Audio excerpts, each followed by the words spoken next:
Hey there, my name is Chris Acton with Acting Creative, and this is a Handwoven Experience, episode 113. And in this episode, we're gonna play with some alphabet soup and talk about M and W threading. Now, let's break that down.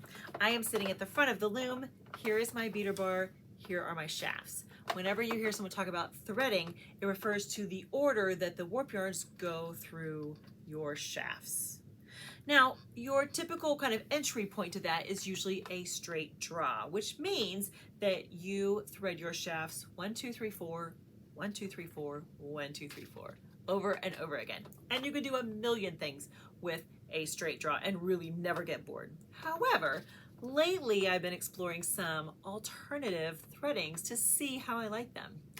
Back just a couple episodes ago, in 111, I introduced a point 12 threading, which is a 1, 2, 3, 4, 3, 2, 1, 2, 3, 4. You make kind of a zigzag look to it. And today I wanted to talk about M and W threading. Now, I find that there are some things in weaving that are kind of obscure, right? They're words we're not familiar with, concepts that are a little tricky to explain. However, M and W threading, real straightforward, even cheeky, I would say, because if you look at how the draft is written and how you will thread your warp yarns, they make the letters M and W. Okay, so look at this draft right here. Do you see them? M and W, clear as day.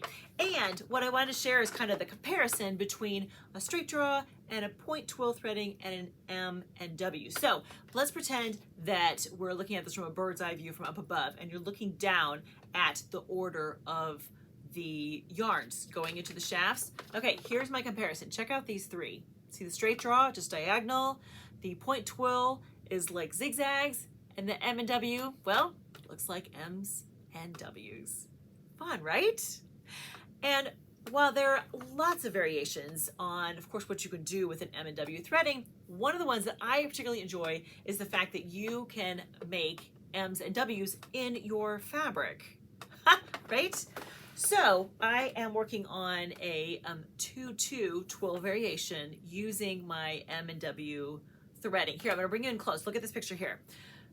Do you see the M's and the W's? Now, of course, they all come together and they make these beautiful diamonds and all kinds of variations on the pattern. However, between you and me, we know it's just a whole bunch of M's and W's put together.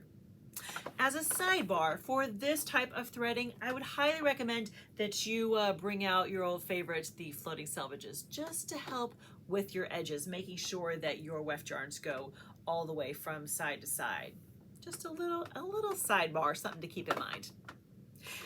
So I would say if you've been bored with your projects lately and you just want to mix it up a little bit, try a different threading.